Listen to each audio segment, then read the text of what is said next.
Hello and welcome to the Self-Made Book Channel.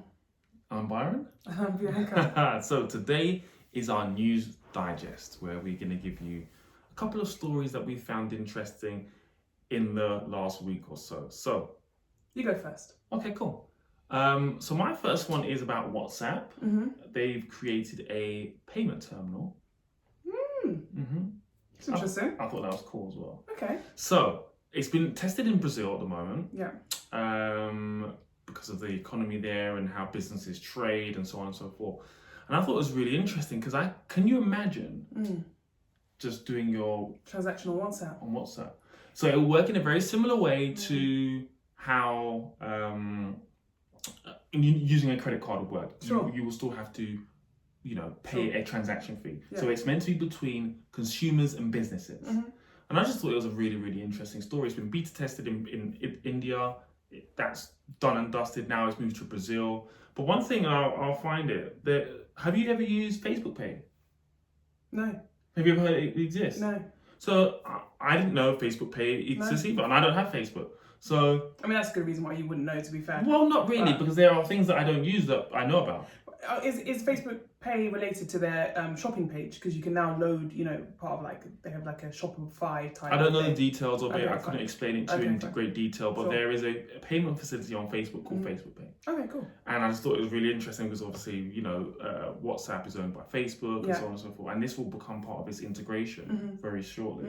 And as they expand it out. But I just thought it was interesting that there was Facebook Pay. I hadn't heard of it. So have you guys heard of Facebook Pay? Are we just like out of the loop, not using this particular service? Or is this very common? But essentially, it's going to be one of the new ways to pay because WhatsApp, making imagine sending, how much? So you send it to another person's phone and that goes into their account, they're chosen. You would use your WhatsApp as a payment. It's a payment, yeah. To take like card payments or just to send money? Both. Like how Barclays Send and used to receive, do it's the same thing. money to money. No, because usually it was app to app. Like with Barclays, it was because it was with your bank You've got to account, it have was app to WhatsApp. app. So it's WhatsApp to WhatsApp. But where's the money go? I'm sure you can download it in various different ways. It's like a WhatsApp But you'll pot of have money. a wallet. Yeah. It's a wallet. It's Okay, fine. the same in any. What do you mean? So explain. How is it different?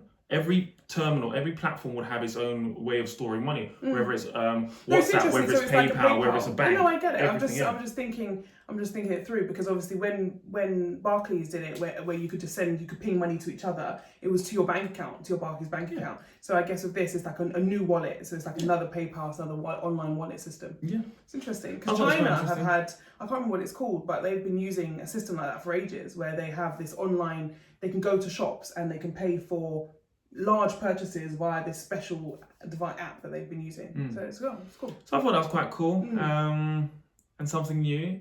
And we're on our WhatsApp all the time, and we would send someone, this is how much, blah blah My blah. account details, blah blah blah. Instead of doing all that now, it's just send me the money. done. So Brazil, Very cool. I'm going to keep an eye on that. And when I was doing my due diligence, just to make sure this story was authentic and so on, did you know WhatsApp have a blog page? Yeah, I did. I've been on there before for usually when things were not working. People used to Not an update. They have like an updated but they actually have a blog. Okay. That's What's good. different? What's on the blog that's not what I'm talking about? News releases, press releases. Yeah, most companies do. Have you ever Most looked at companies it? have a blog page. I've ever looked at it. For various things, yeah. If I've had a client thing, I've looked at their blog You page. mean when your WhatsApp's not working, you're like, where's my WhatsApp? No. For WhatsApp, I've not looked at it specifically. Yes, for that reason, yes. If my WhatsApp's not working, I'll look at it, yes. But I'm saying a lot of my clients have a blog page where they've got their updates, what's happened in the organisation, and changes and stuff. So yeah, I think that's quite normal. Cool. So that was one. What's yours? So my one is about Boohoo. So I think we may have covered it, we may not have covered it previously, but Warehouse and Oasis went into administration. Warehouse and who? Oasis. Okay. So two quite major Are they female high retail street? high street stores. Yeah. Oasis. I can't think of an Oasis, but okay. Okay, fine. Yeah. Warehouse, if you saw it, you would know. So Warehouse and Oasis went into administration, and as people probably know, retail, the high street is struggling. It has not been helped. It's been exacerbated by the fact that the coronavirus had happened. All the shops were closed, of course, but they were struggling anyway. So they collapsed into administration. They were looking for a buyer. After 2 months of them being in administration, Boohoo have purchased them for 5.25 million.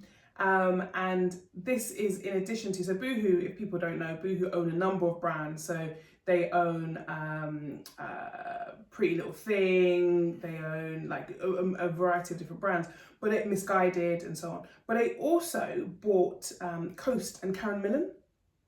So they bought them out of an administration too for 18 million. And I thought this story was really interesting because it just shows how I feel Boohoo has come out being a really, I guess, a force for change in the online shopping market. They've taken that by storm. They've created these brands that have been fast fashion related brands, and they've been, in the most part, kind of on the cheaper side of fashion. But now they've done so well that it's enabled them to come and scoop up brands that are more traditional retail that are at a slightly larger price point. So like a Warehouse and Oasis, in terms of price point, is significantly more than the average Boohoo type of product.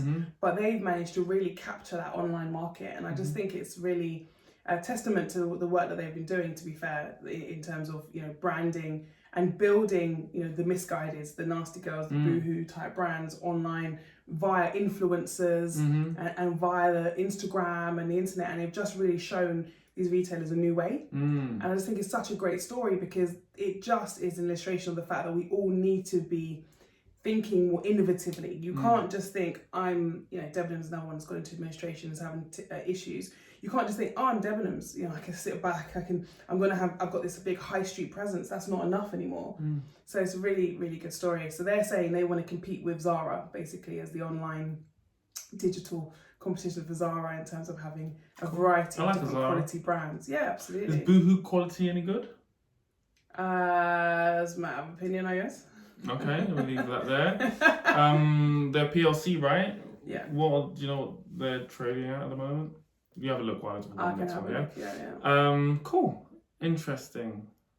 So there's a lot of money out there, essentially. There's a lot of money. There's always a lot of money out there, right? So I'm happy because I bought Boohoo shares, so I'm good. I can see. Yeah. You're plus 28%. 28% up. So, what was your question? How much is it at the moment trading at? Yeah. What's that? 42 pence or something?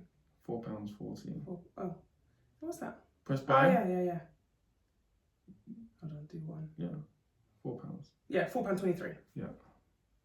Cool, interesting. I think I bought some and then I wasn't very impressed. So I was you dumped them. Because I didn't understand the brand enough, and I was like, no. Yeah. I just took my 5%. So just interesting, because I just think it shows the online market, the space for new brands, up and coming brands who are willing to be innovative, use influencer marketing and so on. So it's a good. It's one of our staff that gave us that tip, that trade tip. Yeah. And then you sold him off because you said that he. I was like, what's this? And I'd already bought it by that point, but then I bought more because I was like, okay. But you were like, nah, rubbish, dump it. I've got some now performing way better. Anyway, let's move on. Final story. So the next one is about Bicester Village. Of course, shops reopened when yesterday, the 16th. Yeah. Monday the 16th. No? Monday the 15th. 15th, yeah. We're on the 17th now. Okay. So we forgive these lockdowns. Dates, oh my god. So Bicester Village reopened and there was an influx of people. But for those of you who don't know where Bicester Village is, Bicester Village is an outdoor retail outlet. Designer outlet. Yeah. Oxford area. And it's unlike most kind of, shopping experiences because it's outdoor. Yeah. So social distancing, encouraging to stay outdoors and so on, maybe advantage them slightly. Anyway, they reopened on Monday, and if you see the amount of people that are there, it's insane. And I wanted to cover this as just a bit of a happy, interesting story because there was they did a petition to close it. The local, well, right. Whomever. It was even on ITV. Really? Yeah, I checked their Twitter. What was their reason?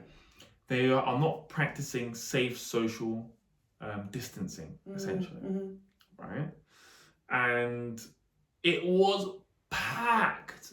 Now, I was like, no way. I need to check normal people's Twitter and stuff. Like, I wanted to verify. See if it's really, because we gotta check these things, right? Yeah. And when I'm checking Twitter, unless people are just being malicious, like people's personal pic they're posting, oh my God, this is madness. And it is absolutely packed. So it doesn't take that much people for Bicester to be packed anyway. Because when usually Bicester has substantial queues. It's busy, always. It's busy.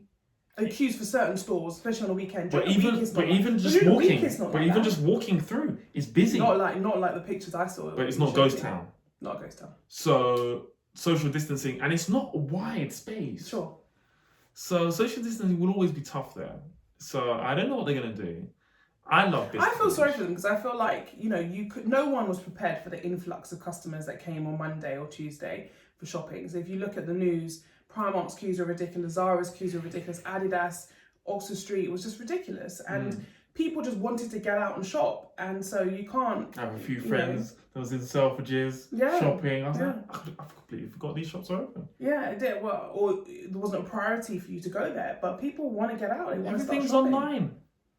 Yeah. But I mean, Primark isn't. I think that's why they had ridiculous queues too. And Bicester is a discount outlet, so people are going to want to spend, the money that they've got to get a bit more for their money. So, but I feel sorry for them because there's no way of gating. There's no gates on Bicester. There's no way of not at the start and end. No, there isn't. You think? No. You think it's just open all day, all night? It's open. So, there's gates on the car park on the extremities, but I mean from the actual shops. So how do you stop people from coming in? And it's not easy, and they probably just didn't know. So now they're probably gonna have to put things in place, put the barriers up and stuff. But you just wouldn't expect people to just, come in their droves like that. I don't think. Well, I'm interested to see what Bicester put in place to enforce safe social distancing. And I like Bicester. I don't like a crowd. No, you do not like a crowd. So I won't be going there too quickly. I like the lounge though, with a bit of bubbles. Everyone knows you like the lounge. Anyway. Final thing, restaurants reopening, 7th of July. Yeah? I thought it was 4th. That's all I want to say. Oh, okay, maybe. Okay. It's false advertising. Sorry. Yeah, fourth thing. But the point is, the government is yet to release the legislation on the requirements for social distancing in restaurants. So currently we're at 2 meters. Are you going to be going to a restaurant anytime soon? That's what I was going to say to you. I don't know. I don't know how I feel about it. I'm not sure. I'm not sure. So that's another question. Maybe we'll cover that next time once we know the updated legislation on whether it's going to be 1 meter instead of 2 meters, basically to help the hospitality industry. So that'll be another interesting update. So when we have that, we'll bring that to you. So guys, thank you so much for tuning in today, whether you're listening, watching. Please like, share, subscribe. All content goes on YouTube first, and then it trickles down to the other platforms. So please tell a friend, and thank you for tuning in. I've been